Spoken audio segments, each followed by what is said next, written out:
So ayan na guys, gutom na po yung kuwago natin. Ayan, try natin susubuan ng feeds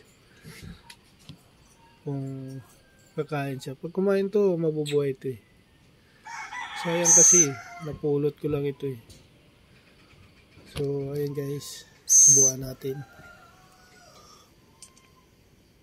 Ay, kumakain siya. Ayan. Ayan. Ayun. Subukan.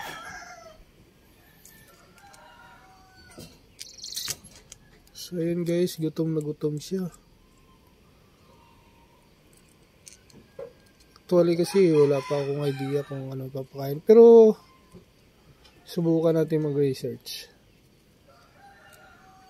Ayun siya guys. Ayan.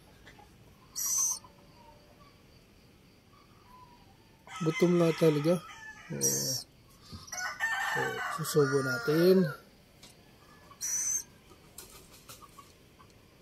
Ayun. Okay naman at kumakain naman siya. Yan guys, yung pansamantalang pagkain na feeds. Yun, binasa ko ng tubig. Tapos, ayun lang, simple lang. Kinakain niya naman eh.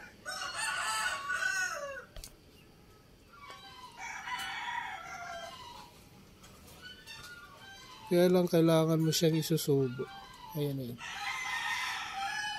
So, ayan guys, thank you for watching.